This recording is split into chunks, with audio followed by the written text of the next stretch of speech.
Hello everyone. आज हम third unit start करेंगे जो कि है magnetic effect of current and magnetism. इसमें फोर्थ चैप्टर है मूविंग चार्जेस एंड मैग्नेटिज्म। इससे पहले हमने एक यूनिट पढ़ी थी इलेक्ट्रोस्टैटिक्स, फिर उसके बाद एक यूनिट पढ़ी थी करंट इलेक्ट्रिसिटी। अभी अगली यूनिट है magnetic effect of current and magnetism, और इसमें चौथा चैप्टर है मूविंग चार्जेस एंड मैग्नेटिज्म। अब इसका जो पहला टॉपिक है वो है ऑस्टेड एक्सपेरिमेंट। ऑस्टेड ने एक एक्सपेरिमेंट किया जिससे पता चला कि कोई भी चार्ज अगर मूव करता है तो उसके चारों तरफ एक मैग्नेटिक फील्ड बन जाता है। तो ऑस्टेड का एक्सपेरिमेंट क्या था, उन्होंने एक सर्किट बनाया था।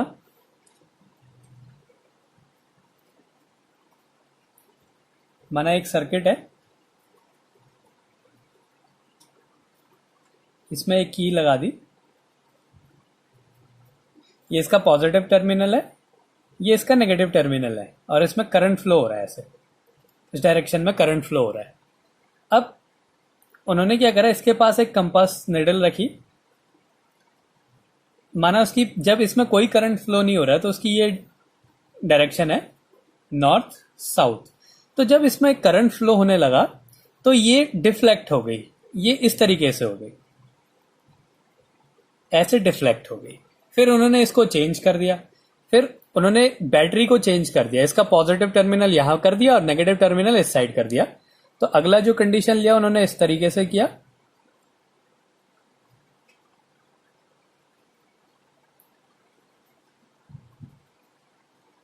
अब ये पॉजिटिव टर्मिनल है, ये नेगेटिव टर्मिनल है, ऐसे करंट फ्लो हो रहा है, उसकी ऑपोजिट डायरेक्शन में फ्लो हो रहा है। तो जो कंपास निडल थी जिसका पहला पोजीशन ये था, तो करंट फ्लो होने के बाद इसकी पोजीशन ऐसी होगी, ये ऐसे डिफ्लेक्ट हो गई। तो ये निडल डिफ्लेक्ट हो रही है इसमें करंट फ्लो होने के कारण। तो इससे ये कंक्लूजन हुआ कि ये जो मूविंग चार्जेस हैं, जो एक करंट है, इसके कारण उसके चारों तरफ एक मैग्नेटिक फील्ड बन जाता है। उस मैग्नेटिक फील्ड के कारण ये जो निडल है उसमें एक फोर्स लगता है जिसके कारण ये डिफ्लेक्ट होता है। तो इसका मतलब था कि he observe that when a magnetic compass needle is placed close to a current carrying wire then it shows deflection. It shows that the current carrying conductor produces magnetic field. जो current carrying conductor होते हैं वो क्या करते हैं, magnetic field को produce करते हैं। और जो मैग्नेटिक फील्ड होती है उसको बी से रिप्रेजेंट करते हैं, कैपिटल बी से। ये एक वेक्टर क्वांटिटी और इसकी यूनिट टेस्ला होती है। तो कभी कभी क्वेश्चन आया था कि एक टेस्ला में कितने गॉस होते हैं, तो one tesla equals to 10⁴ gauss के इक्वल होता है। तो ये तो था ऑस्टेड का एक्सपेरिमेंट। इससे हमें पता चला है कि कोई भी करंट कैरिंग वायर होती है तो वो क्या करती है, मैग्नेटिक फील्ड को प्रोड्यूस करती है। अब इसके साथ एक दूसरा लॉ बना कि बायो-सेवर्ट ने एक लॉ दिया, बायो-सेवर्ट्स लॉ। Bio-Savart's law. तो बायो-सेवर्ट लॉ क्या था कि जैसे एक कोई करंट कैरिंग वायर है, माना ये करंट कैरिंग वायर है, इसके किसी एक पॉइंट से r डिस्टेंस पे कोई पॉइंट है P, ये इससे r डिस्टेंस पे है, और यहां पे एक छोटा सा एलिमेंट कंसीडर करा, करंट एलिमेंट, जिसकी लेंथ है dl। ये जो लेंथ है ये dl है, dl लेंथ कंसीडर करी, और ये जो करंट एलिमेंट से थीटा एंगल बना रहा है। तो ऑस्टेड ने देखा कि जो इस पॉइंट पे जो मैग्नेटिक फील्ड होता है इस छोटे से करंट एलिमेंट के कारण वो होता है μ0/4 I dl sine theta upon r square. तो इनके अकॉर्डिंग क्या था, it states that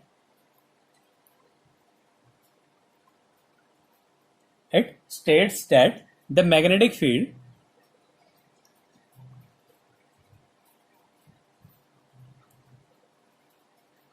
produced due to a small conductor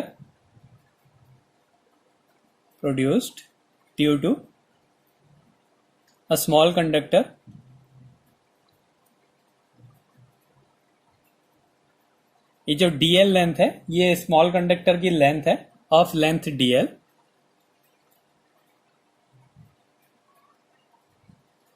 carrying current I, माना इसमें जो करंट है वो I फ्लो हो रहा है, carrying current I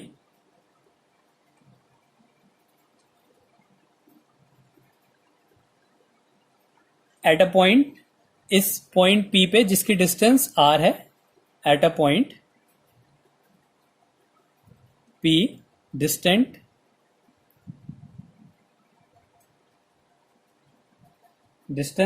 R is given by, ये था, इस ऐसी कंडीशन थी कि एक मैग्नेटिक फील्ड निकालना है एक स्मॉल कंडक्टर के कारण, जो कि उस कंडक्टर से R डिस्टेंस पे है और उससे थीटा एंगल बना रहा है, उस कंडक्टर में करंट फ्लो हो रहा है I। तो जो P पॉइंट पे जो मैग्नेटिक फील्ड होगा dB, ये होगा mu naught upon 4 pi IDL sine theta upon R square.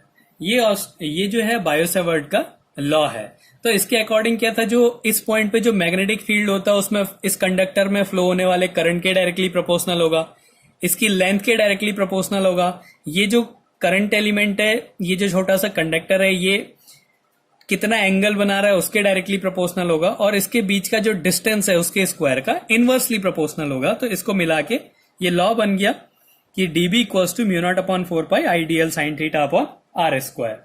जहां पे जो ये म्यू नॉट अपॉन 4 पाई है, म्यू नॉट अपॉन 4 पाई, ये एक कांस्टेंट है, इसकी वैल्यू होती है 10⁻⁷ टेस्ला।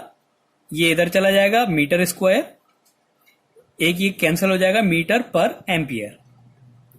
टेस्ला मीटर पर एम्पियर जो है म्यू नॉट अपॉन 4 पाई की यूनिट है। अब इसकी डायरेक्शन, अब ये एक वेक्टर क्वांटिटी है, तो यहां पे मैग्नेटिक फील्ड की डायरेक्शन कैसे पता चलेगी? तो इसकी जो डायरेक्शन होती है वो राइट हैंड पाम रूल से निकलती है। तो हमने क्या करना है, जैसे यहाँ पे एक कंडक्टर है, इसमें करंट फ्लो हो रहा है इस डायरेक्शन में, हमें यहाँ पे मैग्नेटिक फील्ड की वैल्यू निकालनी है। मैग्नेटिक फील्ड की वैल्यू तो इससे पता चलेगी, अब हमें डायरेक्शन बताना है। तो हम क्या करेंगे, अपने अंगूठे को थंब राइट हैंड के जो अंगूठा है उसको मैग्नेटिक फील्ड की डायरेक्शन में करंट की डायरेक्शन में ले जाएंगे, और जो ये उंगलियां हैं, ये जो फिंगर्स हैं, इसको उस पॉइंट की डायरेक्शन में ले जाएंगे जहां पे वो पॉइंट है, और हमारी उंगली जहां को घूमेंगी वो जो है मैग्नेटिक फील्ड की डायरेक्शन को रिप्रेजेंट करेगा। तो direction of magnetic field can be found by right hand palm rule. Direction of magnetic field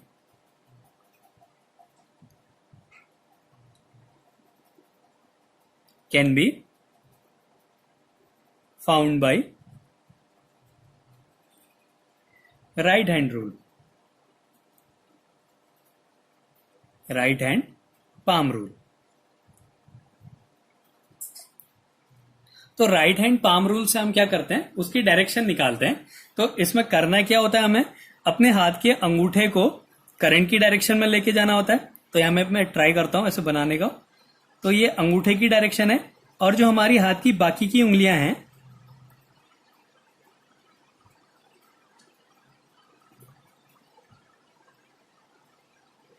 ये जो हमारे हाथ की बाकी की उंगलियां हैं, ये उस पॉइंट की तरफ होंगी। फिर जो हमारी उंगली जहां को घूमेंगी वो मैग्नेटिक फील्ड की डायरेक्शन होगी।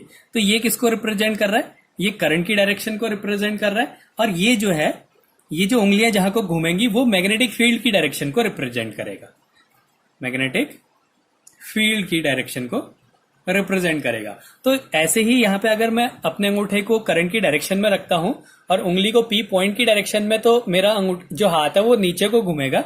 इसका मतलब यहां पे जो करंट की डायरेक्शन होगी वो इनवर्ड होगी, अंदर की तरफ होगी। अगर ये पॉइंट इस साइड होता और करंट ऊपर को फ्लो हो रहा होता, तो फिर मैं इसको ऐसे रखता और फिर मेरी उंगली ऐसे घूम रही होती, तो करंट की डायरेक्शन बाहर को होती। तो इस तरीके से हम क्या करते हैं, जो मैग्नेटिक फील्ड है उसकी डायरेक्शन को निकालते हैं, जो कि किससे निकलता है, राइट हैंड पाम रूल से इसकी डायरेक्शन को हम निकाल सकते हैं। अब इसके बाद आता है कि इसका वेक्टर फॉर्म क्या होगा, vector form of bio-Savart's law. Vector form, इसका वेक्टर फॉर्म क्या है, तो इसका वेक्टर फॉर्म को सीधे सीधे लिख देता हूं, dB vector equals to mu naught upon 4 pi, current constant है I, ये हो गया dl cross R, dl cross R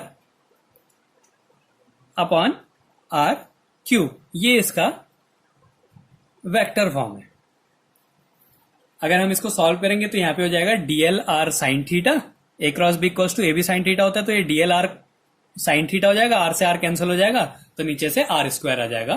तो ये तो था हमारा कि ऑस्टेड का एक्सपेरिमेंट क्या था। ऑस्टेड ने ये बताया कि एक करंट कैरिंग कंडक्टर अपने चारों तरफ एक मैग्नेटिक फील्ड को प्रोड्यूस करता है। फिर बायो-सैवर्ट का लॉ था जो इसमें बताया गया कि किसी पॉइंट पे जो मैग्नेटिक फील्ड की वैल्यू होती mu naught upon 4 pi ideal sine theta upon R square, जहां पे म्यू नॉट अपॉन 4 पाई की वैल्यू 10⁻⁻7 टेस्ला पर एम्पियर होती है। और अगर हमें किसी पॉइंट पे मैग्नेटिक फील्ड की डायरेक्शन निकालनी है तो हम वहां पे राइट हैंड पाम रूल का यूज करते हैं। अगर वहां पे करंट की डायरेक्शन में अंगूठा है, हमारा जो थंब है वो करंट की डायरेक्शन में है, तो बाकी जो उंगलियां हैं वो उस पॉइंट की डायरेक्शन, जिस पॉइंट पे मैग्नेटिक फील्ड की डायरेक्शन बतानी है उसकी साइड को अगर फेस करते हैं, तो जहां को हमारी उंगलियां घूमेंगी वो मैग्नेटिक फील्ड की डायरेक्शन को बताएगा। ये बायो-सैवर्ट का वेक्टर फॉर्म है जो कि होता है DB, vector DB equals to mu naught upon 4 pi I DL cross R upon R cube. ये तो था हमारा बायो-सैवर्ट का लॉ। अब बायो-सैवर्ट की कुछ एप्लीकेशंस हैं जिसमें हमने क्या करना पड़ेगा, बायो-सैवर्ट के लॉ को यूज करके मैग्नेटिक फील्ड की वैल्यूज को फाइंड करना पड़ता है। तो पहला है magnetic field at the axis of a current carrying circular loop. एक करंट कैरिंग सर्कुलर लूप है, उसकी एक्सिस पे हमने मैग्नेटिक फील्ड की वैल्यू को फाइंड करना है। तो ये इसकी पहली एप्लीकेशन है। तो ये इसका एप्लीकेशन है, इसमें हमने निकालना है magnetic field at the axis of current carrying circular loop. ये एक करंट कैरिंग लूप है जिसमें ये एक लूप है जिसमें करंट फ्लो हो रहा है। इसका रेडियस आर है।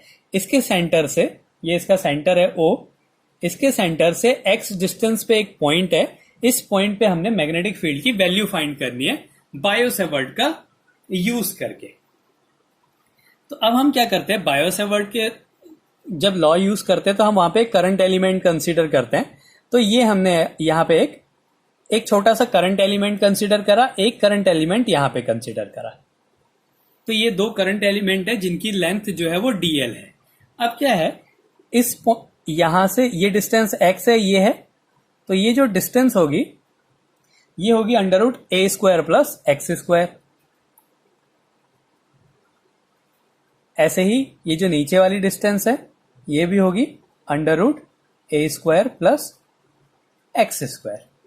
अब जो मैग्नेटिक फील्ड जो ऐसे निकलेगा वो क्या होता है, जो ये जो डिस्टेंस है इस करंट एलिमेंट से जो डिस्टेंस है उसके हमेशा परपेंडिकुलर रहता है। किसी भी पॉइंट पे अगर हम मैग्नेटिक फील्ड निकालेंगे तो उसकी लेंथ की जो है वो परपेंडिकुलर होगा। तो इसके परपेंडिकुलर ये लाइन है, तो ये हो गया इसका मैग्नेटिक फील्ड। माना ये मैग्नेटिक फील्ड है dB डैश। ऐसे ही इसके कारण जो मैग्नेटिक फील्ड है वो इस लाइन के परपेंडिकुलर है, सेम डिस्टेंस है, सेम करंट एलिमेंट है जिनकी लेंथ dl है। ये दोनों जो एलिमेंट हमने कंसीडर कर रखे हैं ये सेम है, तो यहां पे जो मैग्नेटिक फील्ड होगा वो भी dB डैश होगा। अब हमने क्या करा, यहां पे इस पॉइंट पे एक लाइन ड्रॉ करी। अब अगर ये एंगल थीटा है, ये इस लाइन पे परपेंडिकुलर है, अगर ये एंगल थीटा है तो ये एंगल भी, ये वाला एंगल भी थीटा होगा। अगर ये एंगल थीटा है तो ये वाला एंगल भी थीटा होगा। वैसे ही अगर ये एंगल थीटा है तो ये एंगल भी थीटा होगा। तो ये तो हमने एंगल को, अब हम क्या करेंगे कि इस मैग्नेटिक फील्ड को इसके कंपोनेंट्स में रिजॉल्व करेंगे। तो अगर ये dB डैश है तो ये हॉरिजॉन्टल कंपोनेंट हो गया dB dash cos theta, dB dash cos theta. और ये जो होगा ये इसका वर्टिकल कंपोनेंट होगा dB dash sin theta, dB dash sin theta. ये हो गया इसका वर्टिकल कंपोनेंट। ऐसे ही इसके लिए ये इसका हॉरिजॉन्टल कंपोनेंट हो गया dB डैश cos थीटा, और ये साइन कंपोनेंट, ये वर्टिकल कंपोनेंट हो गया dB डैश sin थीटा। तो ये हमने इनको इसके कंपोनेंट्स में रिजॉल्व कर दिया, इसके हॉरिजॉन्टल कंपोनेंट और वर्टिकल कंपोनेंट्स में रिजॉल्व कर दिया है। तो ये मैग्नेटिक फील्ड था। ये मैग्नेटिक फील्ड जो है इस लाइन से थीटा एंगल बना रहा है, मतलब ये हॉरिजॉन्टल हो गया, ये वर्टिकल हो गया, ये इसका हॉरिजॉन्टल कंपोनेंट हो गया डीबी डैश कॉस थीटा, और ये वर्टिकल कंपोनेंट हो गया डीबी डैश साइन थीटा। ऐसे ही इसका भी ये हॉरिजॉन्टल कंपोनेंट और ये वर्टिकल कंपोनेंट हो गया। तो हमने क्या करा, एक लूप कंसीडर करी जिसकी रेडियस ए है, इससे एक्स डिस्टेंस पे एक पॉइंट पी है, इस पॉइंट पे हमने मैग्नेटिक फील्ड की वैल्यू फाइंड करनी है। अब ये कंडीशन को मैं लिख देता हूं कि क्या कंडीशन हमने कंसीडर करी है। Consider a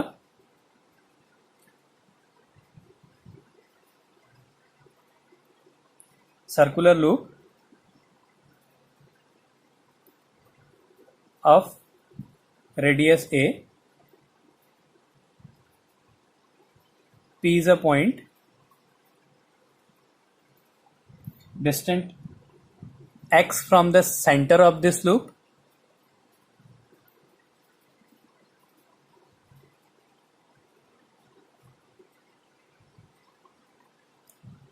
from the center of the loop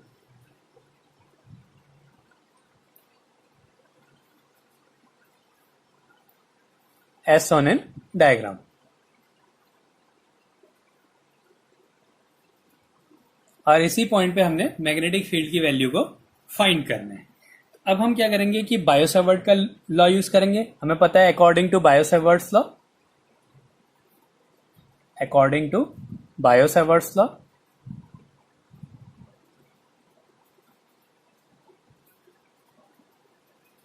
Biot-Savart law क्या कहता है कि जो मैग्नेटिक फील्ड होगा वो होता है mu naught upon 4 pi I D L sine theta upon R square. ये होता है मैग्नेटिक फील्ड की वैल्यू। जहां पे जो थीटा एंगल होता है ये होता है कि करंट एलिमेंट और वो पॉइंट जो है क्या एंगल बना रहे हैं।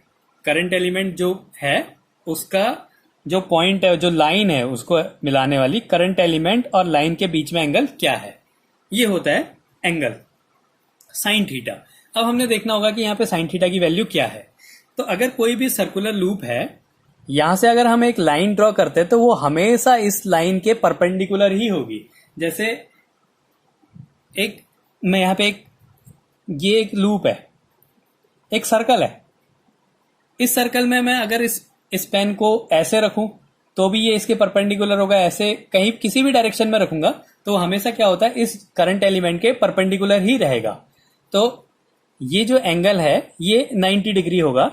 तो इस केस में जो साइन थीटा की वैल्यू है वो 90 डिग्री है। तो जो ये मैग्नेटिक फील्ड है डीबी डैश, तो ये डीबी डैश क्या होगा, DB dash equals to mu naught upon 4 pi I D L sine 90 upon distance क्या है A square plus x square. तो इसका होल स्क्वायर कर देंगे तो अंडर रूट हट जाएगा, तो हो गया ए स्क्वायर प्लस एक्स स्क्वायर। तो इसको सॉल्व कर देते हैं तो ये आ गया mu naught upon 4 pi I D L sine 90, sine 90 की वैल्यू 1 हो गई तो ये आई डी एल हो गया upon A square plus x square. ये आ गया मैग्नेटिक फील्ड की वैल्यू। अब हमें इस डायग्राम में पता चल रहा है कि जो इसका जो हॉरिजॉन्टल कंपोनेंट है डीबी डैश कॉस थीटा और ये डीबी डैश कॉस थीटा, ये एक दूसरे के ऑपोजिट है, इसलिए ये दूसरे को कैंसिल कर देंगे। तो जो हमारा नेट मैग्नेटिक फील्ड है वो किसके कारण आएगा, सिर्फ साइन कंपोनेंट के कारण आएगा। जो कॉस कंपोनेंट है मैग्नेटिक फील्ड के वो एक दूसरे के ऑपोजिट डायरेक्शन में और सेम है, इसलिए ये कैंसिल हो जाएंगे। तो जो नेट मैग्नेटिक फील्ड आएगा वो किसके कारण आएगा, इसके साइन कंपोनेंट के कारण आएगा। तो नेट मैग्नेटिक फील्ड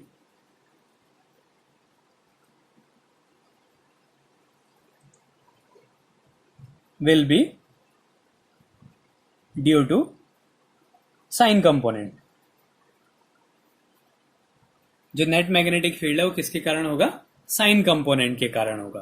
तो अब हमने, और जैसे हमने यहाँ पे 2 करे तो यहाँ पे कितना करंट एलिमेंट कंसीडर कर सकते हैं इस पूरे सरकमफेरेंस के, तो 2 पाई ए जो है हम इसमें टोटल करंट एलिमेंट को कंसीडर कर सकते हैं। और उन सबके जो साइन कंपोनेंट्स के कारण इसका जो है नेट मैग्नेटिक फील्ड हम निकाल सकते हैं। तो जो नेट मैग्नेटिक फील्ड होगा बी डैश, ये स्मॉल एलिमेंट के लिए था, तो ये बड़े एलिमेंट के लिए हो गया B dash equals to integration mu naught upon 4 pi I D L upon A square plus x square. तो ये सब कांस्टेंट है, इसको छोड़ देते हैं। डीएल वेरिएबल, हम कितने सारा करंट एलिमेंट ले सकते हैं, तो ये हो गया mu naught upon 4 pi I D L I upon A square plus x square integration T है। तो हम कितना करंट एलिमेंट कंसिडर कर सकते हैं इसके सरकमफेरेंस के इक्वल। तो हम यहाँ पे, और कौन सा कंपोनेंट है वो साइन कंपोनेंट है, sine theta, DL sine theta. अब यहां से हम साइन थीटा की अगर वैल्यू निकालें तो क्या हो जाता है, परपेंडिकुलर अपॉन हाइपोटेन्यूस। तो अगर हम साइन थीटा की वैल्यू निकालें तो उसकी वैल्यू होगी a upon under root a square plus x square. ये साइन थीटा की वैल्यू होगी, मतलब ये भी पूरा कांस्टेंट है तो ये भी बाहर आ जाएगा। तो ये हो जाएगा mu naught I upon 4 pi a square plus x square, और साइन थीटा की वैल्यू होगी a upon under root a square plus x square integration dl. ये हो गया। अब इसको सॉल्व कर देते हैं। Mu naught I a upon 4 pi, ये पावर 1/2, ये 1 तो होगी 3/2 a square plus x square की पावर 3/2 डीएल इंटीग्रेशन डीएल। तो ये क्या हो जाएगा, इसका सरकमफेरेंस 2 पाई ए हो गया। तो अब इसको सॉल्व कर देते हैं थोड़ा सा। तो ये पाई से पाई कैंसिल हो गया, ये 2 टाइम कैंसिल हो गया, तो ये आ गया mu naught I A square upon 2 A square plus x square की पावर 3/2। तो ये आ गया इसका मैग्नेटिक फील्ड, कि इसका जो नेट मैग्नेटिक फील्ड है वो कितना होगा, उसकी वैल्यू होगी mu naught I A square upon 2 A square plus x square की पावर 3/2। अगर ये जो कॉइल है इसमें n टर्न्स होंगे, for n turns, n turns हैं तो क्या हो जाएगा, ये एक के लिए है तो n के क्या हो जाएगा, इसकी मल्टीप्लाई हो जाएगी। तो b equals to mu naught N I A square upon 2 A square plus x square की पावर 3/2। तो ये हो गया magnetic field at the axis of a current carrying circular loop. अब इसके बाद क्या होता है कि अगर ये x डिस्टेंस पे ना होके इसके सेंटर पे हो, x, ये अभी हमने क्या करा, सेंटर से x डिस्टेंस पे लिया। तो अगर ये x डिस्टेंस पे ना होके सेंटर पे हो तो हम क्या कर देंगे, यहां पे x की वैल्यू को 0 रख देंगे। तो at centre x equals to 0। तो मैग्नेटिक फील्ड क्या आ जाएगा, mu naught N I A square upon 2 A square, ये 0 हो गया की पावर 3/2। तो इसको सॉल्व कर दिया, mu naught N I A square upon 2 A cube हो जाएगा, एक कैंसिल, तो सॉल्व करके mu naught N I upon 2 ए। तो ये मैग्नेटिक फील्ड हो गया सेंटर पे। तो कभी कभी एग्जाम में आ जाता है कि किसी भी करंट कैरिंग सर्कुलर लूप के एक्सिस पे मैग्नेटिक फील्ड की वैल्यू फाइंड करो और फिर उसी से ये बताओ कि उसके सेंटर पे मैग्नेटिक फील्ड कितना होगा। तो हमने पहले इसको सॉल्व करना है, उसके बाद x की वैल्यू को 0 रख देना है। तो ये इसके सेंटर पे मैग्नेटिक फील्ड आ जाएगा mu naught N I upon 2a। Mu naught N I upon 2a जो है ये मैग्नेटिक फील्ड की वैल्यू आ गई। तो ये होगी इसकी एक application, magnetic field at the axis of a current carrying circular loop. अब इसकी दूसरी एप्लीकेशन है magnetic field at the centre of a current carrying loop. जैसे हमने ये निकाला magnetic field at the centre of a current carrying circular loop, ये किसकी हेल्प से निकाला है, एक्सिस के लिए। तो पहले हमने एक एक्सिस पे निकाला, फिर उसकी लेंथ को 0 कर दिया, तब सेंटर पे आया। तो इसकी दूसरी एप्लीकेशन सीधे सीधे है कि सीधे सेंटर पे हम कैसे मैग्नेटिक फील्ड को फाइंड करेंगे। तो इसकी अगली एप्लीकेशन है magnetic field at the centre of a current carrying circular loop. तो ये एक सर्कुलर लूप है जिसकी रेडियस a है, इसके सेंटर पे हमने मैग्नेटिक फील्ड की वैल्यू को फाइंड करना है। तो फिर से बायो-सैवर्ट के लॉ के अकॉर्डिंग क्या होता है, जो मैग्नेटिक फील्ड होता है उसकी वैल्यू होती है mu naught upon 4 pi I D L sine theta upon R square. यहां पे भी ये एक करंट एलिमेंट है डीएल, ये जो डीएल जो करंट एलिमेंट है इसके सेंटर से भी जो एंगल बनाएगा वो भी 90 डिग्री होगा। इस लाइन से जो एंगल बना रहा है 90 डिग्री, ये कहीं पे भी एंगल बनाएगा वो 90 डिग्री ही रहेगा। तो यहाँ पे भी हम साइन थीटा की वैल्यू को 90 पुट कर देंगे। तो डीबी इक्वल्स टू आ जाएगा mu naught upon 4 pi I D L sine 90 upon R square, इसकी वैल्यू 1 पुट कर देते हैं, तो mu naught upon 4 pi I D L upon R square. तो ये हो गया मैग्नेटिक फील्ड। अब हमने नेट मैग्नेटिक फील्ड निकालना है, तो ये पूरे सरकमफेरेंस के लिए हो जाएगा। तो जो मैग्नेटिक फील्ड है वो होगा इंटीग्रेशन म्यू नॉट, आर की जगह ए है, सेंटर हमने ए कंसिडर किया है इसका, तो mu naught upon 4 pi I upon A square DL. इसमें एक कांस्टेंट को बाहर लिख देते हैं, तो हो जाएगा mu naught I upon 4 pi a square integration dl. ये इंटीग्रेशन डीएल कितना हो सकता है, इसका सरकमफेरेंस होता है, तो इसकी जगह हम 2 पाई आर इसके सरकमफेरेंस की वैल्यू रख देंगे, तो mu naught I upon 4 pi a square 2 पाई ए हो गया। तो इससे कैंसिल हो गया, ये 2 टाइम्स कैंसिल हो गया, तो mu naught I a upon 2, एक ये कैंसिल हो जाएगा, 2a स्क्वायर है, तो ये कैंसिल हो जाएगा, तो ये आ जाएगा mu naught I upon 2a। अगर इसमें n टर्म्स है तो फिर से क्या आ जाएगा, mu naught N I upon 2a, जो कि हमने लास्ट डेरिवेशन में सॉल्व करके निकाला था कि एक सर्कल का जो मैग्नेटिक फील्ड होता है उसकी वैल्यू क्या होती है, सेंटर पे b equals to mu naught N I upon 2a। और यहाँ पे भी हमने क्या सॉल्व करा कि जो मैग्नेटिक फील्ड है उसकी वैल्यू है b equals to mu naught N I upon 2a। अगर n टर्म्स है तो n रख देंगे, अगर सिंगल टर्म्स है तो 1 रख देंगे। तो इस तरीके से हम बायो-सैवर्ट का लॉ और उसकी एप्लीकेशंस को सॉल्व करते हैं।